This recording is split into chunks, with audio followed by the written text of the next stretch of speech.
Also very.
Rapati, good morning.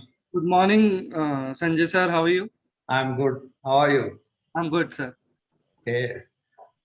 So I just wanted to confirm, like whether you will be sharing the screen or I will be So sharing the we screen. will share the screen, and you just have to narrate through that.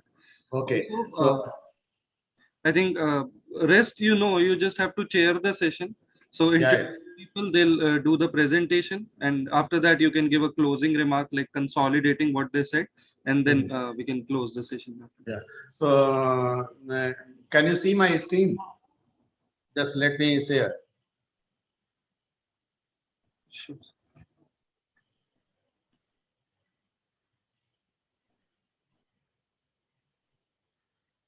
Yes, sir. We can see your screen. Okay, you can see my screen.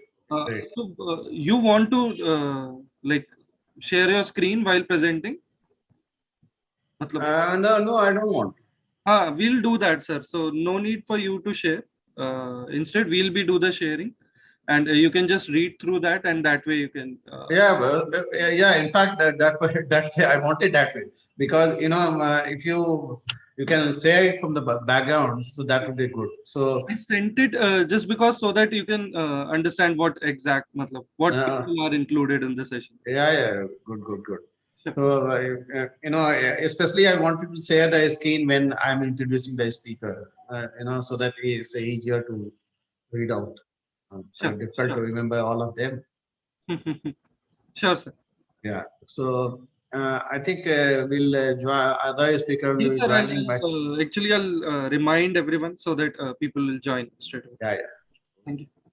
Just a second, I'm coming back. yeah, yeah. No problem.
So Sanjay sir, in this Yeah. session we'll play a couple of sponsor videos that I'll introduce you. Then you can take over and start introducing other people. Yeah, no problem.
Pratik, how many participants you are expecting? How many have registered for this session? Sir, yesterday we crossed around 800. Oh, So great. like we're expecting a big turnout. Ah, very nice. 800 is huge.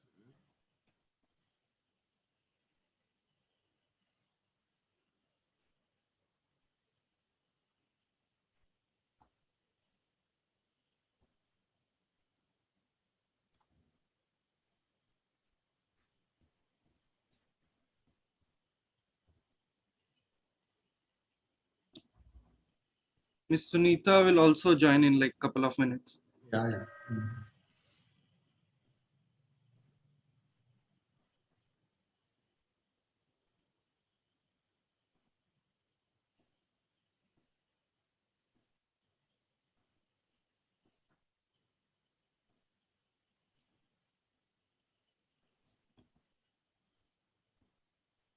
Mr. Fareed Yakar has joined.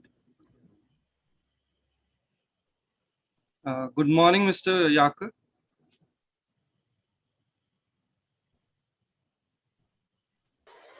Good morning. Hello, sir. How are you?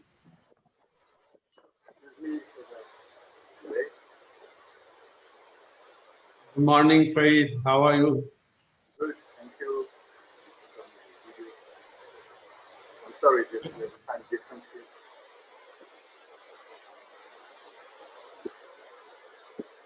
Very good morning, Mr. Farid Yakar. This is Karthikeyan from Seaaion.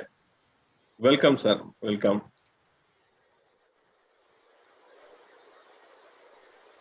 We're doing fine. Ah, So,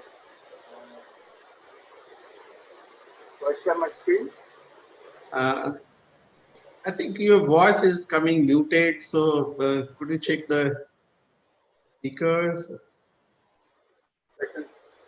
Mhm.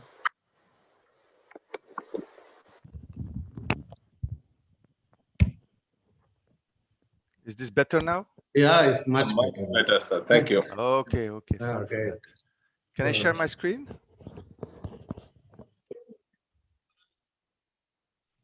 Sanjay, hello. Okay, shall I share my screen? Faid, you can just wait for a few minutes, Okay. I and will. then when I invite you, you can say your screen. Okay, all right. We'll do that. So, couple of sponsor videos we need to play. Then we'll start. Okay.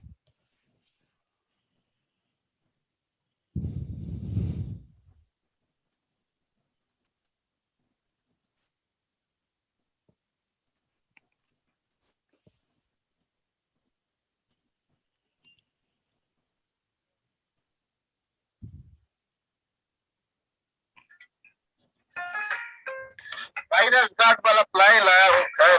अब furniture बनाने में नन्ना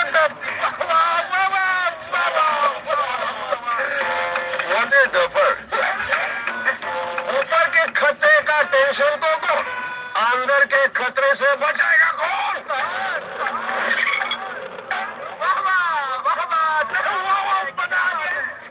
अंदर का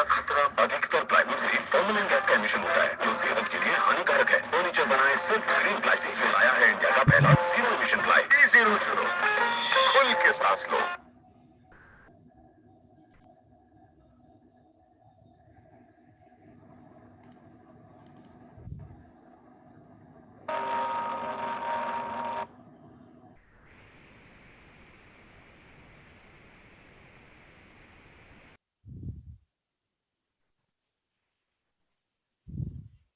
Every living being needs a home, be it a hole in the wall or one with a swimming pool, be it on a high rise or in the basement,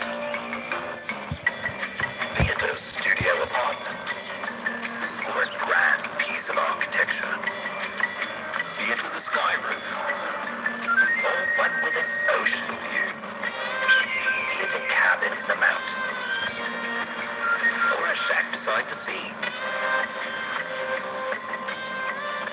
Every living being needs a home, because only a home makes the world feel safer.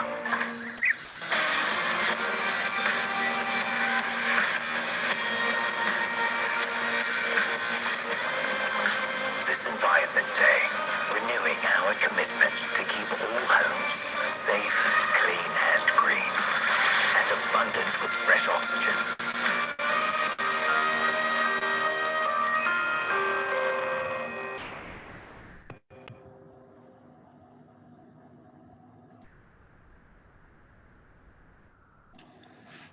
A very good morning to everyone. On behalf of GreenPro Ecolabel, I, Prateek Khanna, welcome you all to the 5th edition of GreenPro Summit 2021. The topic of this session is sustainable procurement, a cost-efficient approach. Also, I would like to thank our sponsors for making this event possible for us.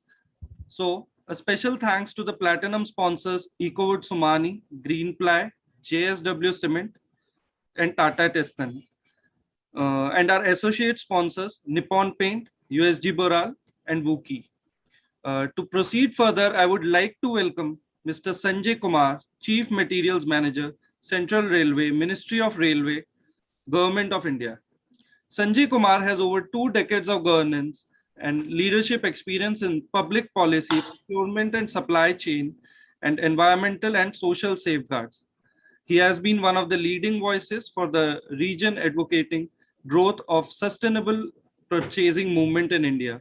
He serves as a member of Task Force on Sustainable Public Procurement of Government of India and has the distinction of being the only member from Asia Pacific on Strategic Advisory Committee of Sustainable Purchasing Leadership Council, Washington, USA. Sanjay is also on the board of trustees of Asia Pacific Roundtable for Sustainable Consumption and Production and have served on steering committee of United Nations Environment Program on Sustainable Public Procurement.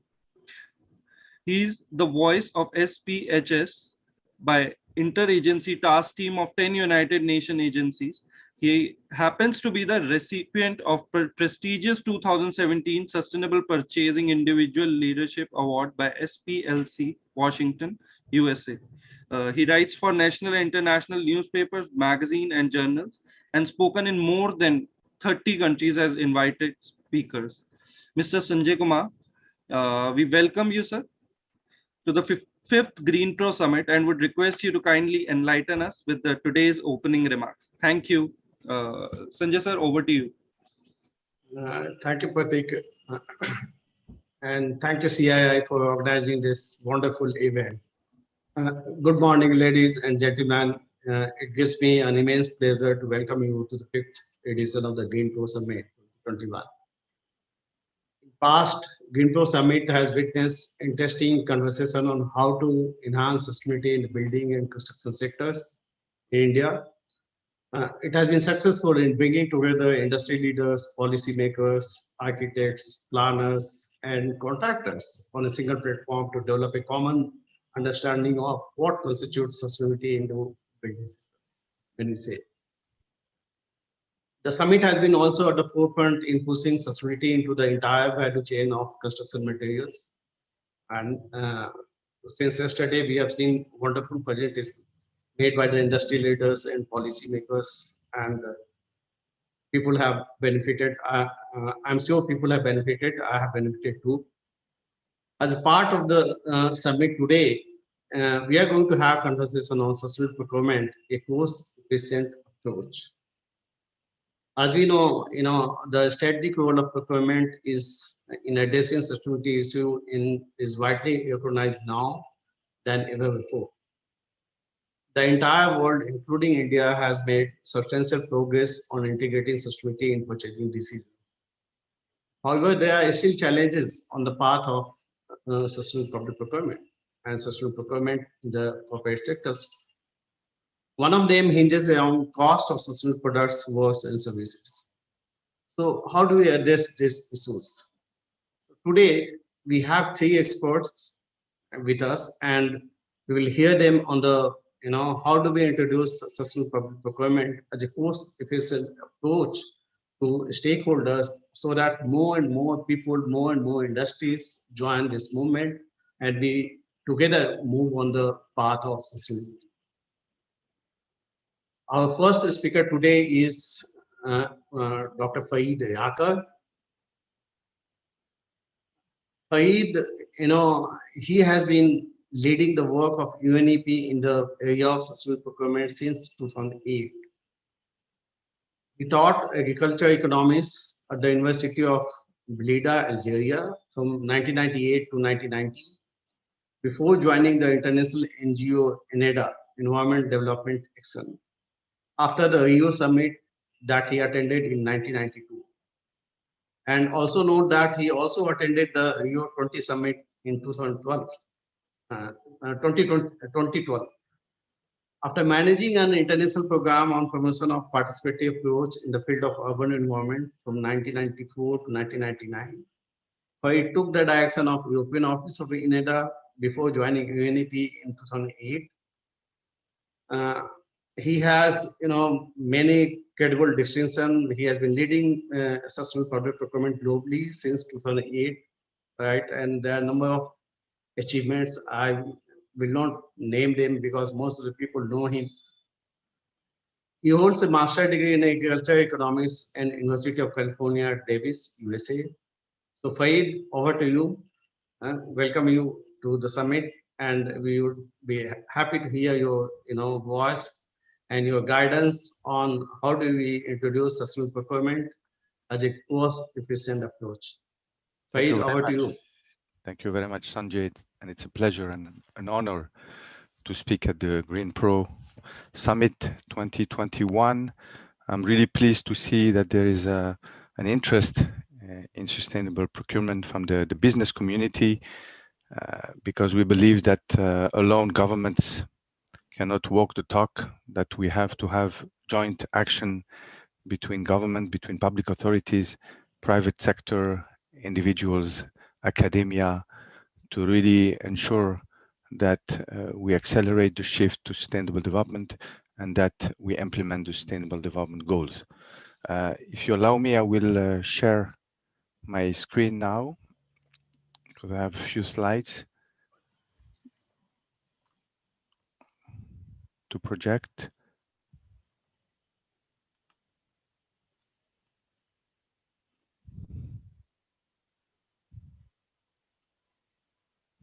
Can you confirm that your slides are on the screen? Yeah, we can see. Excellent. Yeah.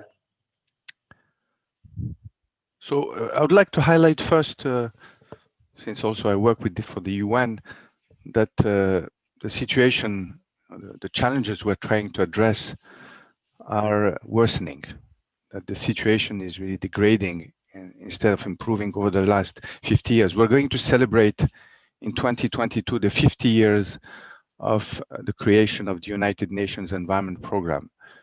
It was in Stockholm in 1972, and it was the first environmental conference. This is for the first time that the international community really mentioned or indicated or alarmed, the whole world about the degrading situation of the environment. And it has been 50 years, and since then, things have not improved. When we look at social challenges, we see that we have global inequalities that are even bigger than ever. We have the world's 20 richest people that own as much as the poorest 50%. We have the 22 richest men that have more wealth than all the women in Africa, and you can go on like this. The problem is that it's worsening instead of improving. This inequalities and the income gap is really being widening. We have also the problem of jobs, of decent jobs. 76% of all employment in developing countries is considered vulnerable. We have 2.78 million deaths per year as a result of work-related illnesses, and 26% of the world's employed population live below poverty line at $2 a day. Problem of child labor. We have 25 million people estimated to be in forced labor. Then we have environmental challenges. With the fact that there is an increasing rate of extraction of resources. It has multiplied by 8 times over the last years. I'm not going to give you the figures, but it's astonishing. So we're using our capital, and we shouldn't forget that the earth is finite, that the amount of resources is limited. When you look at global emissions, we're of course in an upward trend. You heard about that. We are almost 50% above the 1990 level of emissions, and it's not it's not leveling off. When you look at the biodiversity, we have 90% of fish populations that are fully exploited or overexploited. We have a rate of disappearance of mammal species, which is really alarming. You look at oceans, maybe there could be in 2050 more plastic in the oceans than fish. 0% coral reefs if we continue on this trend by 2050. And deforestation is a big issue with the Amazon, for example, being deforested at an alarming rate. And on this background, we have the population continues to increase rapidly, especially in developing countries. We're going to reach, we're at about 7.7 billion people. We're going to reach 9.8 billion by 2050. And this means that we are going to have, I'm sorry, here. The problem is that it's first of all, there's going to be and the urbanization is accelerating. This population is really now concentrating in cities, and the middle class is expanding, which is a good thing, for everyone. The problems of the middle class is that they consume more. So with an expanding middle class, which is a driver for economic development, however, we have changes in consumer behavior and consumer consumption patterns that are expected to increase demand for food, water, energy by approximately 30%, 40%, and 50% respectively by 2030. And this is tomorrow. We have then, and I said it, then the problem of the cities and the middle class. So all the main triggers for sustainable development that we identified in 1992 when the concept was developed remain. We have global population growth, we have global inequality, we have a decent work deficit, we have pollution and greenhouse gas emissions at an alarming rate, and overexploitation of natural resources. This means that we have really to decouple. We cannot continue on this trend. This is a suicide that the humanity is committing, and meaning that we need to keep economic activity going. However, we have to use less resource and we have to make less environmental impact with our production. The international community then reacted. We came up with the concept of Millennium Development Goals until 2015. Then we adopted in 2015 the Sustainable Development Goals.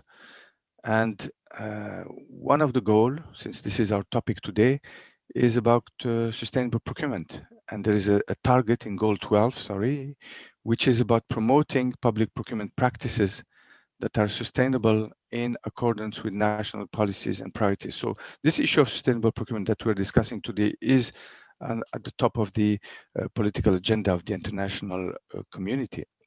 Here you can see the 17 goals.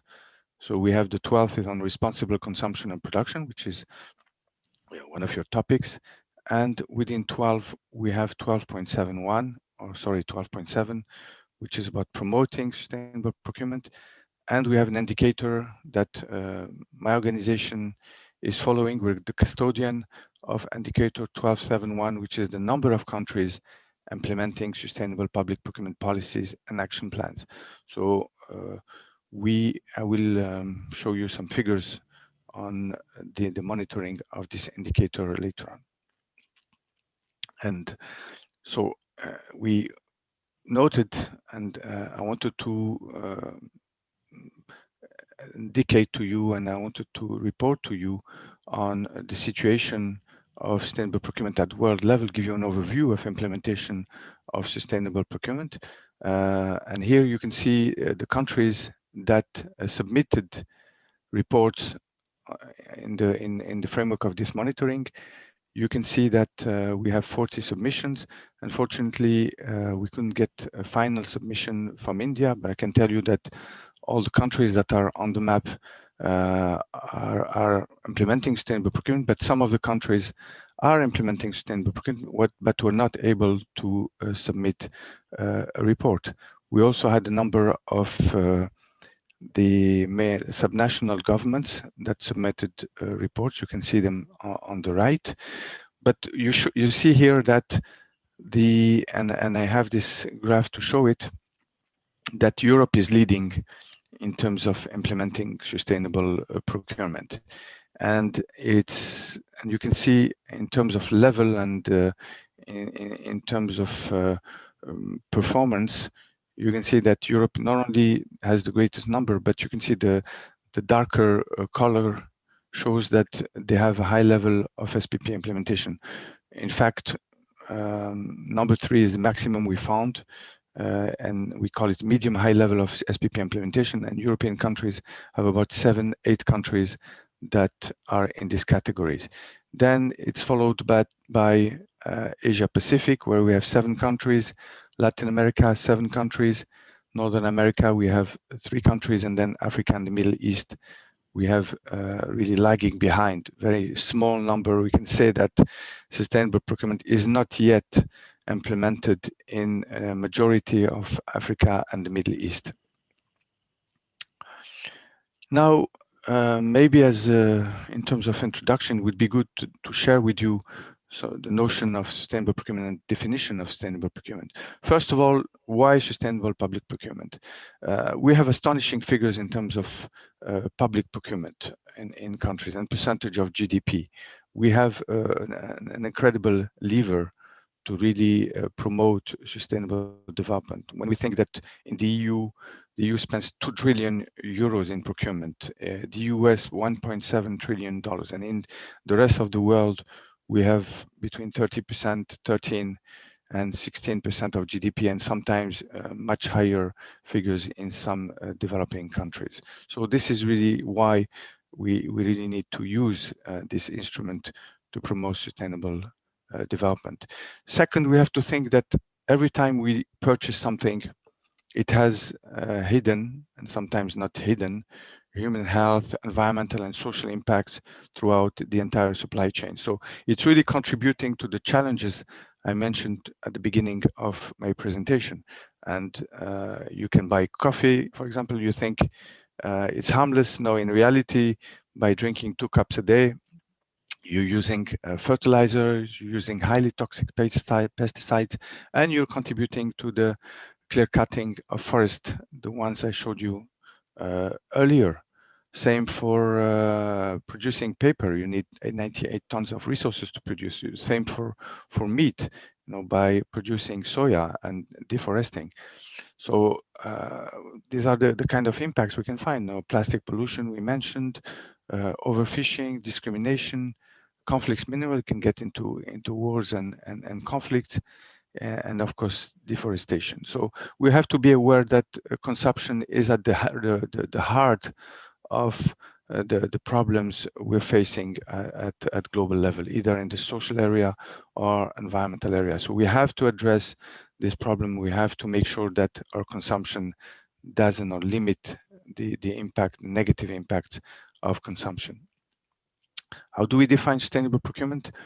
We define it as the process whereby organizations procure goods, services, works, however, in a way that achieves value for money, and value for money on a whole life basis. We have to consider the whole life cycle. This is the first thing. Second thing is we have to think of the impact we're generating, not only on the organization, but also to society and the economy. And we need to minimize and, if possible, avoid these damages and impacts on the environment. So take into consideration life cycle, and also make sure that we don't harm the society, the planet, when procuring. We don't think just about ourselves, our benefits, but also we think about the impact on society. This is what sustainable procurement is about. So in the past, it was about price, performance, availability of products. Now we have added environment and social conditions. And this is the heart of the discussion thought today, is to show that it is cost effective. What does it mean that it is cost effective? Is that when we do sustainable procurement, we have higher value for money. We have more benefits achieved because we think about a society, we internalize externalities, we have better investment of expenditures. So we shouldn't follow the lowest price, because we know that lowest price hides the negative impact of our purchasing.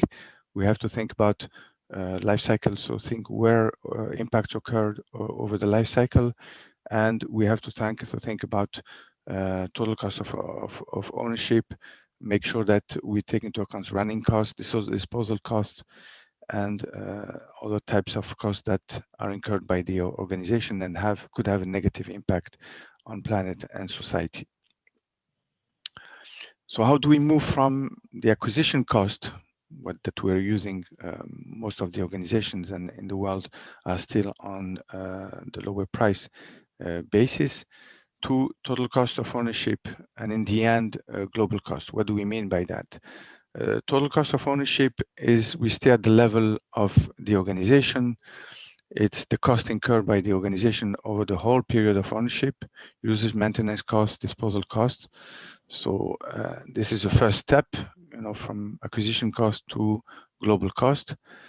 But we advocate really to move to global cost, meaning that we have to internalize the externalities. We think about society, and we think about the CO2 emissions, the ozone depleting substances emissions. We also internalize positive externalities, then they could happen in terms of increased know-how technologies. So we try to maximize the real value, the value that we get from the procurement, and we try to minimize what we pay. And how do we do that? And governments have a big role to play. We increase the volumes of procurement, for example, and we introduce green taxations and investments, making sure that we phase out harmful subsidies, that we give the right price, for example, to fossil fuel, which is a high price in reality. And by doing so, we will give an advantage to greener technologies, to alternative technologies and energies. This is yes? May I request to complete within another 30 minutes? Yeah, I will do. Thank you.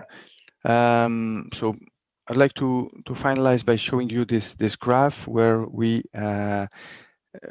advocate the really moving from price to total cost of ownership to monetize life cycle costing. It was introduced in the ISO 2400, and we say that lowest price has not the monetary prices, but these are the prices that include the externalities.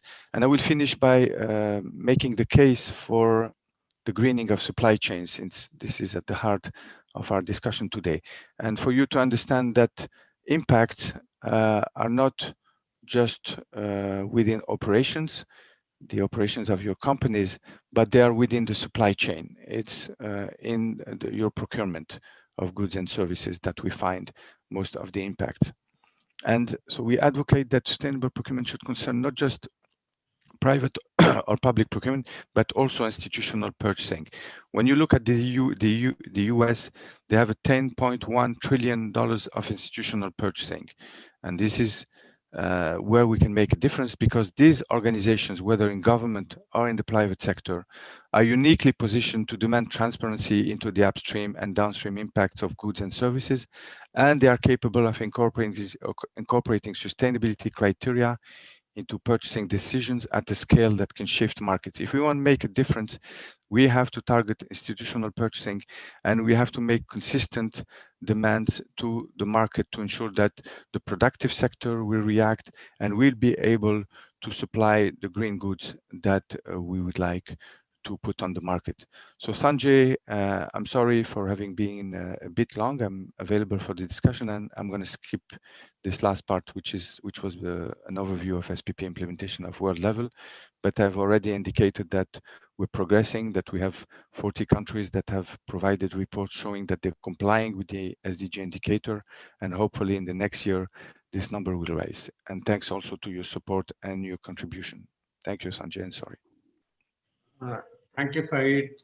Thank you for covering, the history of sustainable public procurement since 1992 to now, right? And there has been a lot of progress, especially, concerning the indicators which you mentioned, and it's amazing to see that many countries, especially the Europe, has done very well, and followed by Asia Pacific. Faid will be available for the question and answer session, I believe, at the end of the session. Yes, of course. Yeah, available. So thank you, Faid. So, Sanjay, just one point I wanted to mention is that at the World Environment Day today, yes, this year, yes, we had the government of India launched or added a new product category called green room air conditioners, on the world on the platform, the platform of the government e-marketplace. We added green conditioners in the list of products. So this was really a big achievement, and UNEP contributed to that. And I wanted to highlight that GEM and government in India are mobilized to ensure sustainable procurement also. Thank you. Yeah, and another news, Faid, that yesterday officials from GEM were here on this platform, and they agreed to include GreenPro certification. This is another eco-label developed by the IGBC CII. It's a business-led eco-label, and they will be integrating into their procurement process. So excellent. That's a very good Congratulations. news. Yeah. Excellent. Thank you for it. Thank you. So we have a next speakers, Mr. A.S. Karthikeyan. He's a principal counselor in Indian Green Business Council and heads the IGBC certification team, and has over 20 years of experience in offering consultancy services related to energy efficiency and sustainability. He is an accredited energy auditor by the Bureau of Energy and Efficiency, Government of India. Presently, he is also leading GreenPro Green Product Certification Service offered by CII, Godrej, GBC, UC. GreenPro is a product certification based on the holistic life cycle based approach, and he has been instrumental in conceptualizing, developing, and successfully launching the services for the Indian industries. And welcome you, Karthikeyan. I'm sure you will be giving different perspective on how GreenPro certificate has come into India and how it has gone. Initially some 5 years, 6 years back when it was launched, it was only a few products, and today we have more than 100 products with the GreenPro certification. Over to you, Karthikeyan. Thank you, Chairman. Thanks a lot for this introduction. Very good morning, friends. It's my pleasure to talk about institutionalizing green procurement. What are the opportunities, and what is the approach we can think about in terms of implementing the green procurement? Of course, Mr. Farid Yakar, he has covered many of the aspects related to my presentation as a prelude. Thanks a lot, Mr. Farid, for joining this session and also talking about sustainable procurement. Just a small introduction. Of course, all of you might be knowing what is sustainable procurement. Sustainable procurement, if you look at in terms of I'm sorry, I'm facing a small issue here. Yeah, if you look at in terms of a definition, there are multiple definitions available. If you Google it, you will find many definitions. Basically, it is about the adoption of ecologically responsible practices while purchasing products and materials. It could be products, it could be materials, or even technologies when we choose, and the services when we choose. We need to be responsible with respect to the environment aspects. Ultimately, if you do so, it leads to a minimal ecological impact throughout the life cycle of the products and services. That is the idea behind this sustainable procurement. Internationally, there are many initiatives. Mr. Farid Yakar mentioned about the initiatives that are happening globally. At the national level, there are a lot of initiatives happening. For example, Indian Railways is in the process of implementing sustainable public procurement. Mr. Sanjay Kumar, the chairman of this session, he has been instrumental in implementing the sustainable procurement at Indian Railways. And also at the national level, there are many initiatives happening. The GEM portal is facilitating sustainable public procurement in India. And the Niti Aayog is pushing this significantly. As part of the strategic paper, they have mentioned that the eco-labeling and the sustainable procurement would be a key strategy for enhancing the resource efficiency at the national level. So this is gaining importance in the recent times, and I'm sure this is going to be a significant area for us to work on.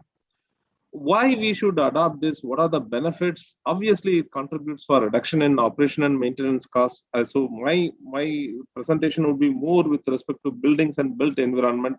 So I am restricting it to the buildings point of view. So it can significantly lead to reduction in operation and maintenance costs. I have some examples related to that in my subsequent slides. And also it contributes for the health benefits of the occupants.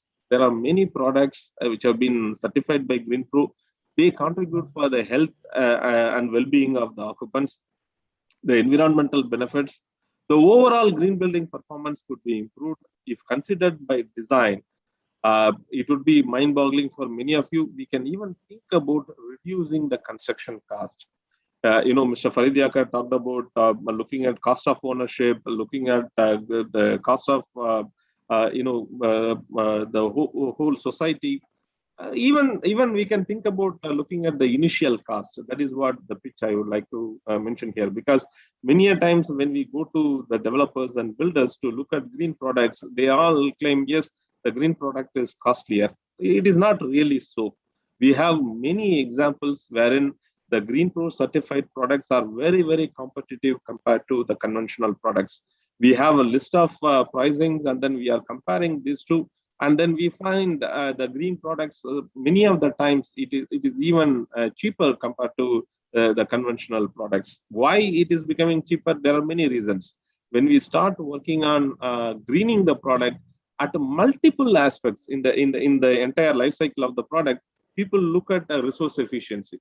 So obviously, when you reduce energy, water, waste, you become your overall cost of production comes down, and the manufacturer becomes cost competitive from the pricing point of view. So when we talk about green procurement, I have some examples on this in the subsequent. As a slides, I will talk about how this is contributing to reducing the cost also.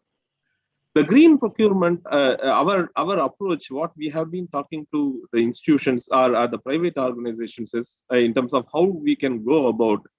We have a proposed approach, a 4-step process. First, we would request the organizations to work on their green procurement policy or sustainable procurement policy. What is the kind of policy you want to follow? And second, the capacity building of their organization staff. Only if the top management decides, it doesn't happen throughout the organization. So there is a need for involving the down the line staff, including the operational level, the procurement managers, the architects and engineers in their organization. All those people need to be involved in terms of deciding on the green procurement. And then there is a need for procurement guideline also. What is that they need to do while purchasing the product? And ultimately, the implementation of the green procurement need to be taken up. I will dwell on each of these steps. For an example, when we talk about green procurement policy, it can vary with respect to the organizations. But depending upon the organization, the policy can vary.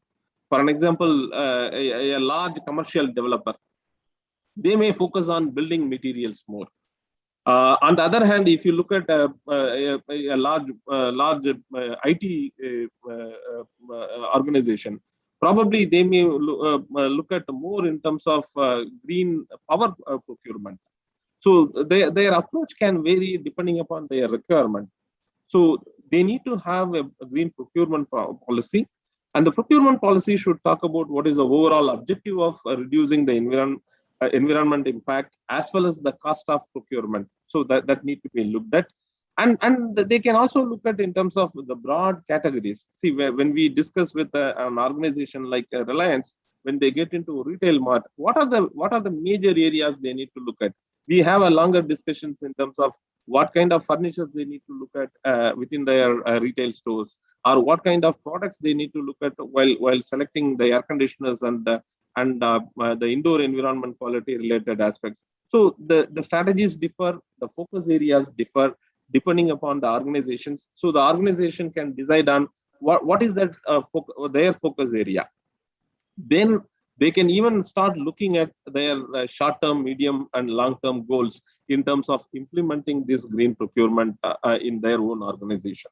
So the policy is the first step, and this policy is going to be a guiding factor for the organization over a period of time in terms of the green procurement. The second aspect, I talked about the capacity building of their own staff. Yes, this capacity building is very crucial because it is not only about the top management, the person who is procuring the product, he should believe, yes, because I am procuring the product, these are the benefits for me. These are the best practices I can look at nationally and internationally, and how this is going to help me in the overall procurement process, because ultimately they are the people who are going to implement this. So there is necessarily a need for training of the staff. So when I talk about training of the staff, it doesn't stop with only the procurement managers. We need to sensitize the operational managers as well as the engineers and architects in the organizations from the building and built environment point of view. The third is talking about the guidelines, procurement guidelines. So when we are talking about procurement guidelines, obviously there we are going to get into the deep technical aspects. So if you take each and every product, how this is going to contribute to my building in terms of resource efficiency, or in terms of the indoor environment quality, or water efficiency, or ultimately how this is going to contribute to reducing the environment impact. So the specifications are becoming crucial here. So what kind of specifications I need to look at? So in this process, we always, when we discuss with the organizations, we always look at, there are two requirements. One is a functional requirement.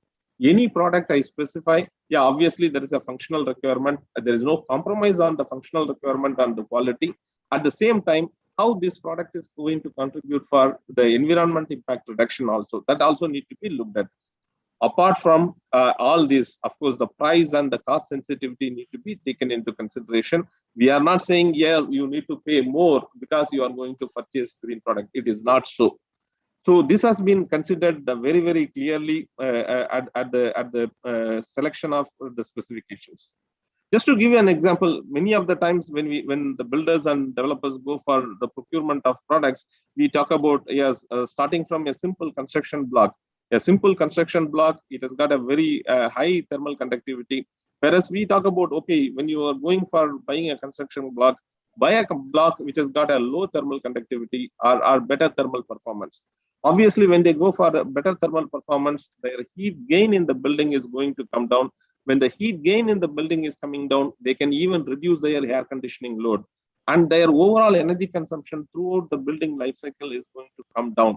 So whatever the incremental cost, many a times there is no incremental cost. Let me repeat this again.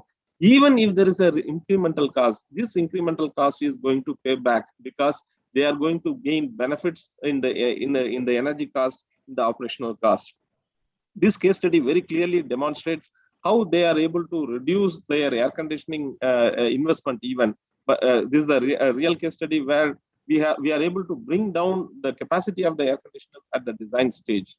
This is a case study of a single floor building. If you do it for multiple floor building, obviously the potential is much higher. Very similarly, when we are choosing the cement, typically people go for ordinary Portland cement, whereas what we talk about is you go for a blended cement. It could be PPC or it could be PSC, depending upon in the location and depending upon the requirement. So the fundamental aspect is in case of raising, increase in strength. People look at the one-day strength always, whereas we talk about no, don't look at the one-day strength. Don't look at the setting time alone. You look at the strength what you are going to gain over a period of time. Say, look at the 28th day, and what is the strength you are gaining? What is the durability you are gaining? And because of the increase in additive, even the cost of the cement per bag, per ton of cement, it is lower. So it gives a straight economic benefit for the developers and builders when they go for a blended cement instead of simple ordinary Portland cement. Very similarly, in case of selection of paints, here we talk about what is the health benefit they are going to get. So for each of the product, according to the benefit need to be quantified and then projected. That is how the purchasing of green products and materials, this gains significance as part of the green procurement. For an example, a conventional paint, if you purchase, obviously you will have a lot of VOC emission, and these VOC emissions and the hazardous substances, they are going to have an impact on the health. Whereas what we are saying is you go for paints which are water-based paints and which has got a very low VOC levels, very low hazardous substances. Obviously, it is going to enhance the health and well-being of the occupants. So the health benefits need to be quantified in some way, and that has to be projected. That is what we are doing as part of the green building. Some more, for an example, if you take concrete, for an example, typically concrete has been used for construction, and there are porous concrete available. Whenever we talk about rainwater harvesting, people think twice. Whereas what we say is, you go for a porous concrete for the pavement, or go for porous concrete for the surrounding areas, so that you can even use this concrete for rainwater harvesting. Because in this case, the percolation level is much higher compared to conventional pavement blocks. Conventional pavement blocks is the typical approach, whereas this kind of porous concrete enhances the rainwater harvesting. The figure what you are seeing here, it shows how porous they are. It allows the water to percolate, and this enhances the rainwater harvesting. So that what they can do is they can reduce the investment on the additional rainwater harvesting requirement. So accordingly, the benefit need to be quantified, and then we need to project. So the point what I am trying to say is, every green product, when you are looking at, there are green products which have got lower cost, and there are green products which has got a slightly marginally higher cost. But marginally higher cost doesn't mean that the cost is significantly high in the entire life cycle. We need to look at what are the benefits of these green products and how this is contributing to the operational cost reduction. And we need to look at in the entire life cycle how the cost is coming down. So these are some of the examples how we are looking at in terms of reducing the cost. In terms of implementation of the green procurement, our suggestions are like this. When we discuss with the large corporates, we work on this. What we do is, first we identify the product categories and prioritize them. Prioritization can be like high volume and high value, or high environment impact. So this prioritization, it varies depending upon the organization. Again, as I said, the focus area varies, and again, the priority areas can be varied. And then we have to set targets. Target could be like, the first year, look at about 20 to 30% of the cost of products purchased. The second year, increase it further and gradually increase. At some point in time, we would be able to cover all the products. what is more important at the time of implementation is it is not only about going towards the green products. We need to very clearly measure and monitor the impact. When we say measure and monitor the impact in terms of financial benefits, we need to measure and also monitor at the same time the environmental benefits as well. So it makes business sense. The point what we are highlighting here is going for green products as part of the green buildings. It makes real business sense. Unless there is a business sense, people do not buy this. To enable this process from CII point of view, we have launched this GreenPro. The GreenPro label, it helps the product manufacturers to understand where they are right now and also implement green measures. And the products are evaluated based on the life cycle approach, and then the product is given a label. It's a third-party verified and third-party certified. So it brings in a lot of credibility for the certified products as well. And the benefits of implementing these products or purchasing these products also can be easily quantified. As on date, we have more than about 2,000 products and materials. Yesterday, we launched this directory. This directory has got all the details of these 2,500 products from more than about 150 leading companies across the country. So the end users can make use of this directory for purchasing the green products and implementing green procurement in their organization. It is also available online. Through online, you can make the inquiries directly to the manufacturer as well. So to conclude, ladies and gentlemen, this is what we would like to highlight here. Implementation of green procurement is obviously the key for reaping the maximum benefits, especially in green buildings and built environment. As I said, a lot of benefits associated with these green products and materials while implementing. GreenPro certainly can enable the architects, developers, and builders to choose the right products. Ultimately, it creates a kind of win-win situation as well. So one more news, as our chairman mentioned, yes, this is also becoming part of the government e-marketplace very soon.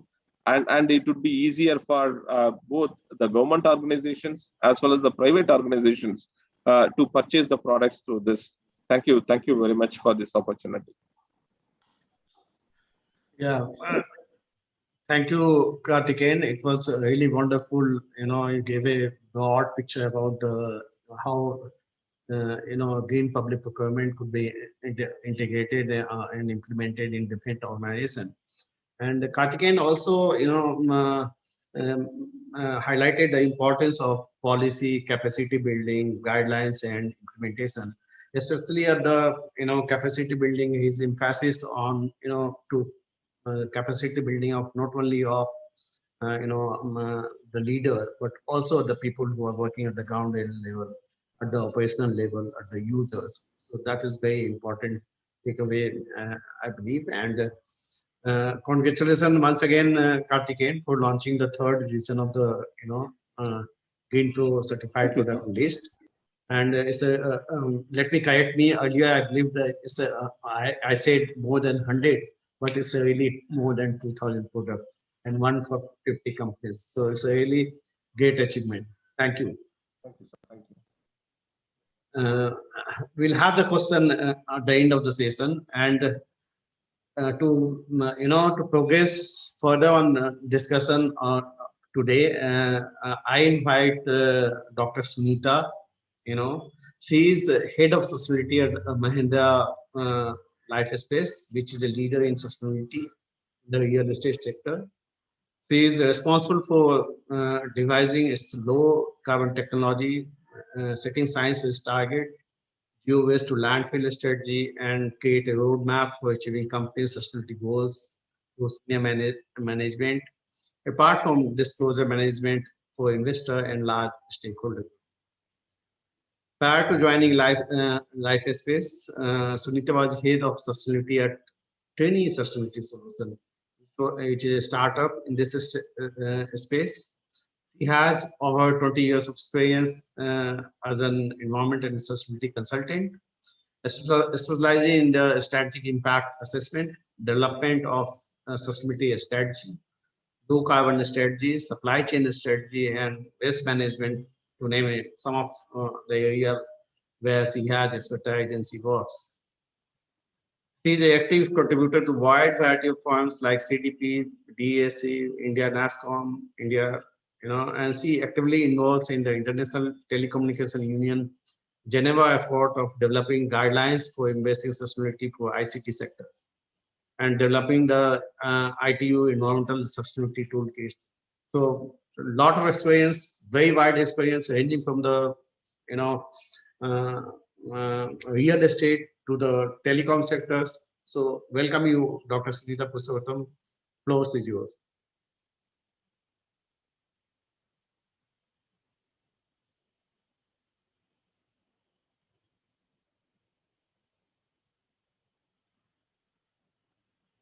Sunita, you may start now.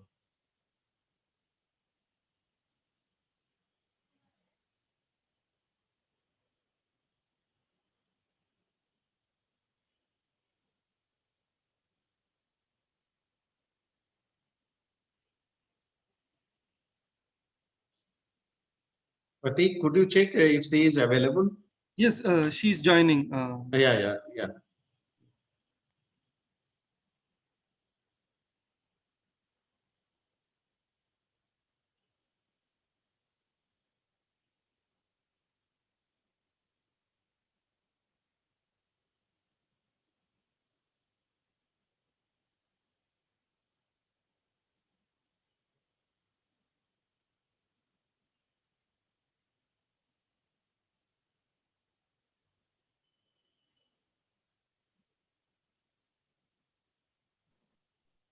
Hi, am I audible?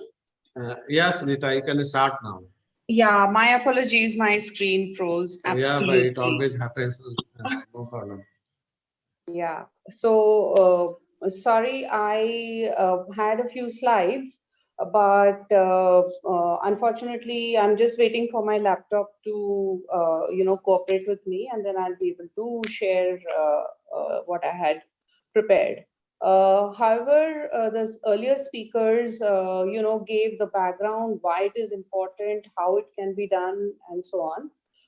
What I wanted to share today is, the deployment and how do you deploy it within an organization, right? And since that is deployment is important to understand, whether what are the values that we are taking for the entire value chain management is what needs to be, thought through. So the core purpose of Mahindra and Mahindra's business stands on three pillars. And the important part is that understanding that these three pillars drive the actions within the organization across the entire brand. It is accepting no limits, alternative thinking, and driving positive change. And it is deployed on core values of professionalism, good corporate citizenship, customer first, quality focus, dignity of the individual. Now, why is it important when I'm talking about it in context of green supply chain management? Because green supply chain management has to be very holistic, create value for the stakeholders towards sustainable development. So it incorporates green design, thinking how you want to, do a particular product. Then, get all the things that you need to deploy a particular project, which influences green manufacturing, green distribution, possibly reverse logistics, and all of these, help us put together the green supply chain management, piece that we want to influence, right? So the roadmap for green supply chain management is to primarily look at seeing whether there are alternatives available, right? Whether we are able to procure it, and like Karthikeyan pointed out that it has to make business sense, right? And can we procure the green materials in bulk across all our projects? These are some of the things that we are thinking through. For example, one example I would like to highlight where we are looking at reducing energy demand in buildings. So how does reducing energy demand in buildings have to do with green procurement? That could be a question. So the simple thing is that while through design, we try to optimize the building through the passive strategy, we try to optimize how a natural light and ventilation can happen. Then we look at the building facade. Then we look at the glass. So when the glass has to be standardized across all projects and it is a high performance glass, it is definitely a costly proposition, right? So since that's the case, and it's a just 1 minute, I'm just switching to my Recording in progress.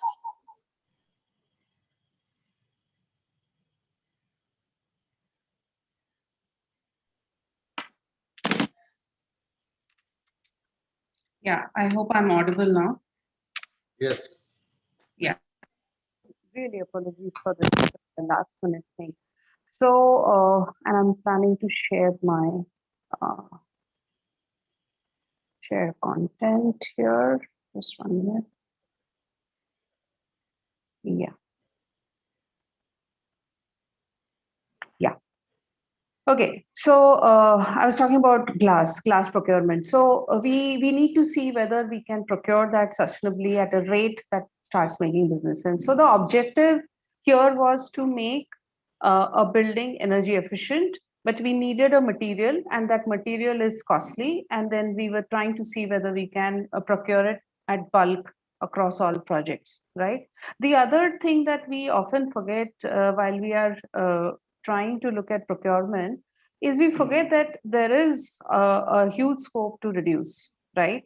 Okay, so reduce the consumable required for the production in the first place, right? So there's a while green supply chain procurement talks about the procurement and replacing that with alternative suitable sustainable substitute material alternatives, we also must not forget about reduction and the reduction of impact, and then see how do we procure it, where is the nearest item, a nearest place where we can procure it, and can we influence the production of the material. So that's the other thing, that's where we extend influence, and it is difficult, but I think GreenPro certifications help. Then we don't have to spend, the manufacturer or people like us who are trying to create a building don't have to spend trying to see whether we can optimize the energy input to that product. The other thing that we must not forget while we look at green supply chain is, can the product life be extended, right? So that's very important. So what kind of product substitutes we are looking for? Will it help me improve the life of the product that I'm finally making, and also the product that I'm procuring? For example, I procure AC.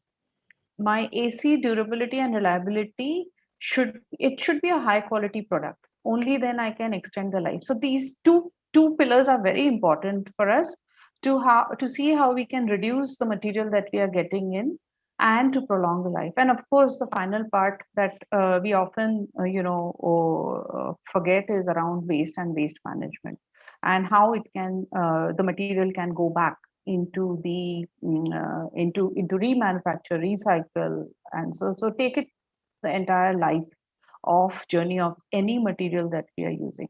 Easier said than done, because then we have to take every material that comes in from the gate to going out, that we have to. So there is a clear linkage between procurement and the waste, right? So that's when we are procurement is deeply linked to the circularity, right? So the other main piece that is difficult, and most developers don't have a clear sense of, is embodied carbon, right, at various stages of the building. And for that, we started looking at what is the language of carbon in the entire value chain. And this work has emerged out of a common carbon framework that we did with WBCSD, right? So this is not something that Mahindra Life Spaces has put together. It is WBCSD's framework. We were part of this, evolution of this common carbon language to look at, okay, what are the different stages, and we look at the product stage, the construction process stage, the use phase stage, the end of life stage, right? So taking the holistic approach, we try and understand, how do we procure materials in this, and what are the emissions associated with it, right? Only then it will go into the construction process stage. This is a time consuming approach, right? But and to put a data gathering process across manufacturing of a building or a production of a building is extremely difficult. Believe me, it's painstaking. One, because people don't understand why you're gathering so much information and what are you going to do about it, right? So these are some of the information that we have gathered from World Bank, IFC's embodied carbon of raw materials. And there is an India-specific database also. You will find it with ThinkStep. And this one is, of course, free. So we can try and use to assess what would be the benchmark embodied carbon of a product. And it is also difficult if you go and ask somebody who is creating bamboo flooring, that how much energy have you used, maybe he'll not have that information, because most vendors don't put out such information, right? So embodied carbon is a measure that we need to look at, and what would be the associated CO2 emissions pertaining to the material that we are using. Okay, this will help designers select the materials on the basis of the embodied carbon. It gives true insight into how the material has got in the first place, right? Because energy usage and energy is externalized, because this is coal-based energy, and we are looking at how we can get more high performance materials, especially with lower embodied carbon. That's what we are looking for. Easier said than done. So ideally, and this is not an end state, I am not there yet, we are not there yet. So find and compare materials, plan and compare buildings on the basis of embodied carbon, then declare and then verify and audit. So that would be the framework. Perhaps the entire country would need to go this route if you were to be very serious about reducing embodied carbon in the products, in the buildings that we are making, or anything that we are making for that matter. The other important thing is that who are you talking to, and how do we map the stakeholders? Because ultimately somebody has to deploy it on the ground. So we need to understand the people, right? And what role that stakeholder group plays. And for us, the contractor is of prime importance, right? So, and you will see that economic, social, and environmental, all aspects are getting impacted. Even for the contractor, their economics depends on us, right? Their social condition, or the conditions that is associated with the payment, BOCW Act, everything depends on us. All the environmental criteria depends on us, right? So they perform, we perform. If they don't perform, we don't perform. So we have to work hand in hand. So this mapping is very important to understand who and what and how are they getting. So very, very simplistic, right?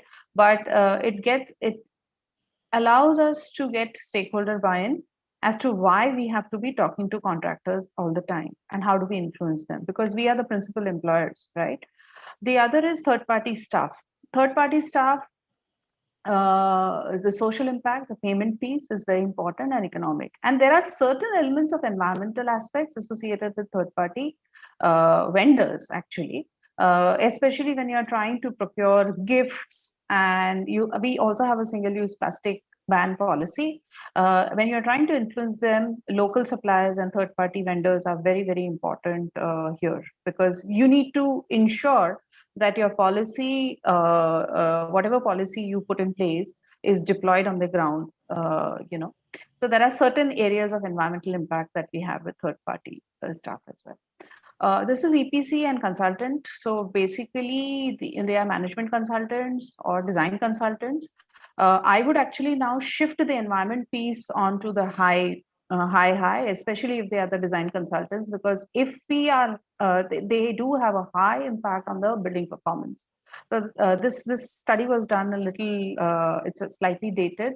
Now my thought is that the entire environmental piece is influenced by the design consultant. So we're working very closely with them to put in principles of climate responsive design right at the stage when we put out the RFP. If they don't understand climate responsive design, it becomes very difficult for us to influence the building design itself. So it's very important that they understand CRD and deploy it right up front. Then there are MEP consultants where they are influencing the environmental design, right? So then how do we then go on to the supplier vendor evaluation and onboarding and development? And that's, we have a code of conduct. We need to, we have evaluation process also. And sign the code of conduct. And I'll show you a glimpse of the code of conduct. It's very holistic, detailed. It has got all aspects that anybody would want, somebody to look at from an ESG perspective. Then it's submit a self-assessment. Then we hope to develop the contractors and the vendors in this journey and include them in this journey. So what are the different categories of vendors? We looked at steel, cement, tiles, door, hardware, aluminum, then the formwork vendors, interior designers, and sanitary. Okay. So I have just tried to rate it on the basis of sustainability, but subject to who we are speaking to, the impact is determined. This is our supply evaluation framework. So we've put this right into the contracting piece that let's evaluate on the basis of adherence to ISO 14000. Do you have pollution control initiatives or not, energy management systems, and are your products rated or not? Difficult, but believe me, there are vendors who do it. For example, if you're talking to a Jaguar or a Cone or Schneider, we don't have to run them through any framework. But if you're talking to other vendors, we really need to ask them to put processes in place, and it's easier said than done. Okay, so what is the code of conduct? The code of conduct. Sunita, sorry, could you wind up in another 2-3 minutes, because Absolutely. we are already running out. And absolutely, yeah. Absolutely. Yeah, so this is the code of conduct. There are 3 levels. Minimum is a minimum qualifying standard, and then we have a qualifying standard. So, and must move towards the leadership level for assured business. And then we subject the vendors to a self-assessment process. This is work in progress, not that all suppliers have got onboarded with the self-assessment. And then look at collaboration with vendors and suppliers. And the first part, supply chain sustainability school, we are working with WRI. So we have made some inroads for MSMEs to develop 4 training programs on energy, water, waste, and pollution control. So that's another area of work. This is our green supply chain management policy. It's available online. But if we have a policy, then how do we track it? It's important to understand that how many number of initiatives perhaps we are doing. How many have signed up to the code of conduct? What initiatives are being underway with vendors? So one success that we have had is with the contractors. Contractors being on site have to adhere to the audits, data, and initiatives. So that is one success that we are deployed across locations. With suppliers, that's where we are still working. So yes, let's flatten this curve too, and we know that we have limited capacity, and when sustainability is the priority, then we can live within Earth's capacity. Thank you. thank you, Sunita. Thank you for the wonderful presentation. Sunita spoke on the actual deployment and how they are deploying sustainability practices in the actual field when they are doing when the lifestyle industry they are developing. And the important point was, she emphasized on the embedded carbon and energy, which is very significant, and it's going to be more significant as they improve the energy efficiency in other in the building.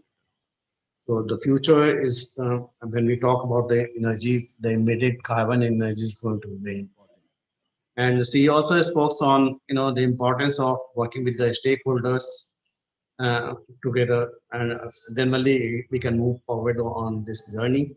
So thank you, Sunita. And now we have, there are a couple of questions received from the participants. So I'd be glad if some of you could answer this. I think one question is addressed to Faid Yakar. Uh, uh, which manufacturing sector have the worst impact on environment and is urgent need for implementation of SPP? What kind of incentive that government can offer to promote sustainable public procurement? Faid, would you like to take this question? Yes, thank you, Sanjay. Well, one sector we just mentioned is construction. Yeah. I think and cement in particular, Yeah. production of cement is incredibly emitting greenhouse gases. So, and we got some responses from Dr. Kartikeyan, for example, on how we can address and mitigate those impacts. But then you look at the global economy. If you take greenhouse gas emissions, we see that transport overall as a sector is the number one emitting, and unfortunately it's not being reduced over the years. It's increasing because we have more people using transportation, we have more people on the planet, and more people using cars that are still highly emitting. And this comes back to the discussion we had on the middle class. And you reach a certain level of income, and then you have this lifestyles trends, and you want to have a bigger car, which is in reality emitting more. And we're not using transport like public transport, we're not using bicycles, etc. So situation is changing in Europe in particular, and public procurement is playing a role because there's an obligation for contracting authorities to purchase vehicles that are lower emitters, for example, and this plays a role. Now there is, for example, in 2035, fossil fuel or thermic vehicles will be banned. So this is giving, from now on, and a big push to producers of electric vehicles. And they have introduced, for example, in Europe, we have half of the models now, cars models that are electrical. So states can play a role by regulating.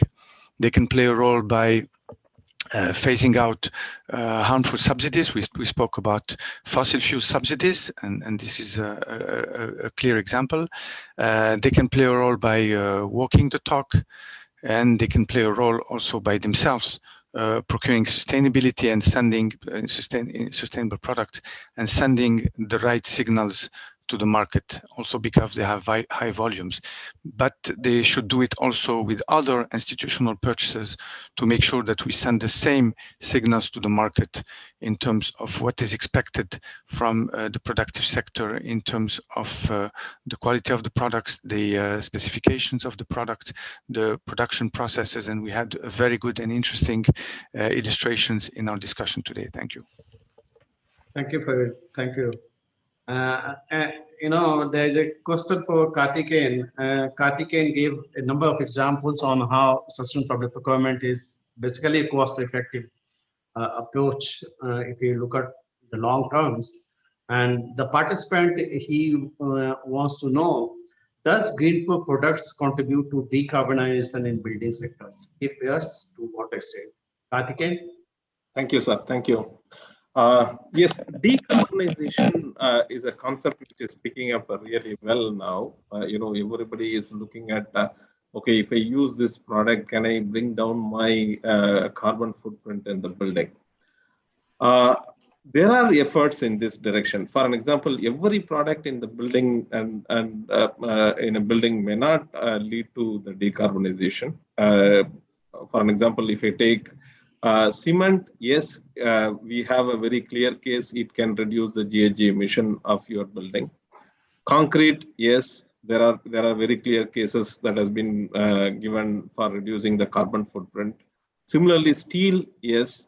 So like that, there are certain sectors which are very conscious about the carbon footprint, and then they have taken steps to reduce the carbon footprint of their products, and that has contributed to reducing the carbon footprint of your building. Say the embodied carbon can be brought down.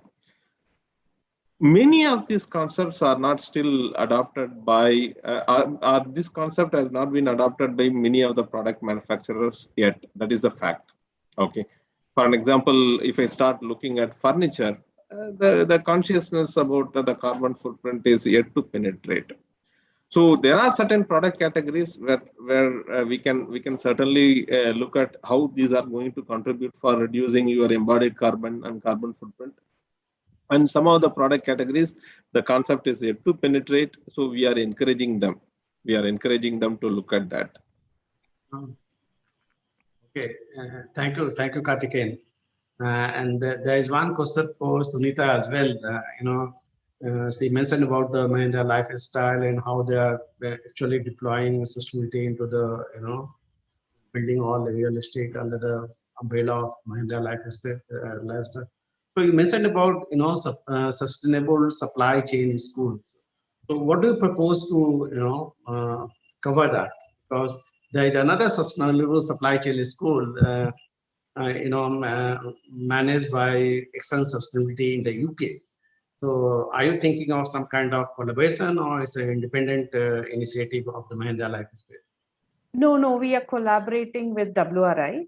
WRI already has learning modules.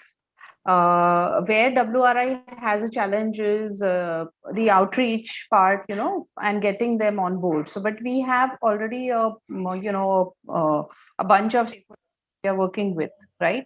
So the audience is with us. WRI has the curated content.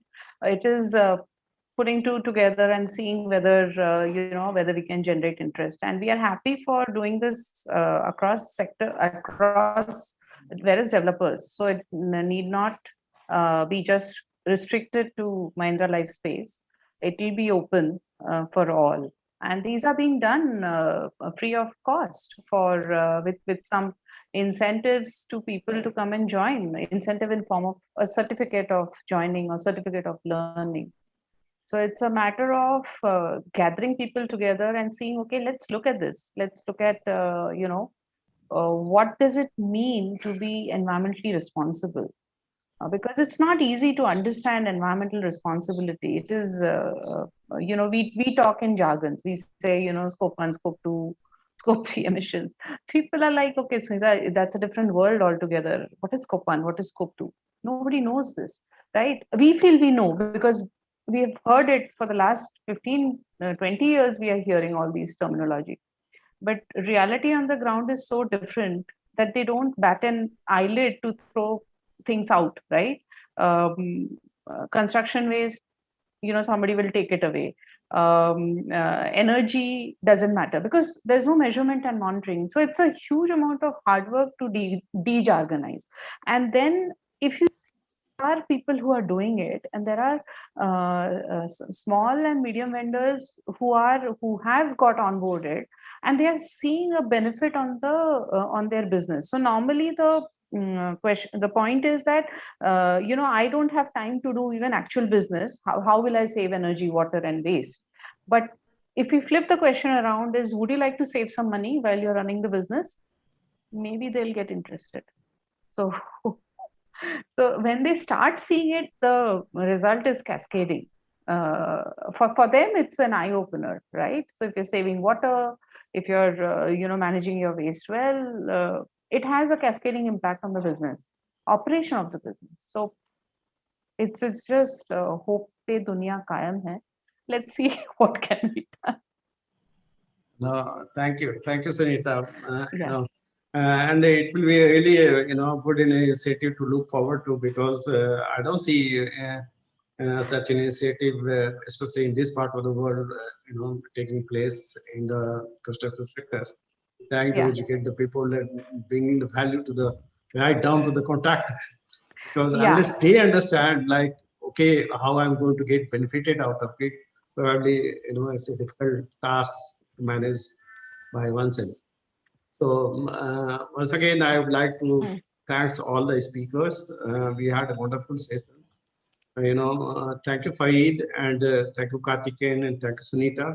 Thank you, And sir. I think participants have benefited out of the discussion because, there are several topics, and Karthikeyan actually demonstrated through several case studies that how sustainable procurement could actually be cost effective. Only thing, Karthikeyan, I would suggest that if you can come up with the case studies on a bigger scale, and that would be really something to showcase to the many friends and colleagues across the world, that it can actually be cost effective. There are very few case studies in this sector, especially on this subject, how this could be cost effective. If you're really able to come up with a case study, it will be wonderful. And Sunita will be happy to, Faid is here, and I'm sure Faid would also like to join the initiative of sustainable supply chain school, which Sunita mentioned, which is they are developing in partnership with the WI, and IGBC can also be a partner. So great opportunity, to join all hands together and move forward on this. We thank you for that, Sanjay. We count on you to make the links, and you're doing that in a wonderful way, and not only in India, but at global level, really. And you were a great moderation. You did a great job. Can I just add 2 words, concluding words? Yeah, Do we have time please. for that? Yeah. Great. So I think we highlighted today the importance of measurement and monitoring. And it's really important to know if we manage, we need to measure, and we don't have enough of that in our world. That's the first thing. And Sunita is right, pedagogy, explaining, using the right words, simple concept. It's very important because we have to embark everyone on this journey. So so we have to convince them, and convincing means really raising awareness about why we're doing that, why there is such danger ahead, and also indicating to people that they're going to benefit themselves. So they have to understand that it will be profitable to them, beneficial to them, but also to everyone, to society and the planet. So I will finish with that. We need to join hands really to tackle the future challenges, and what you did is really contributing to that, and I thank you for that. Thank you, Faid.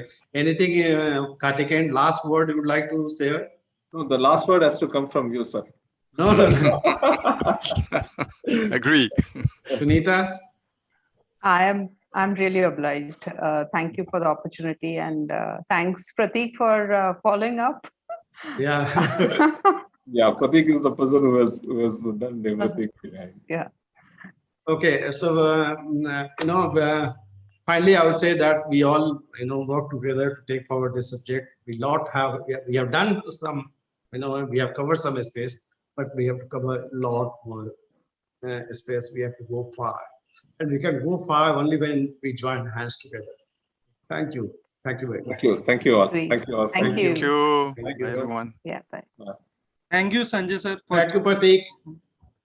Bye. Also, I would like to extend special thanks to all the speakers.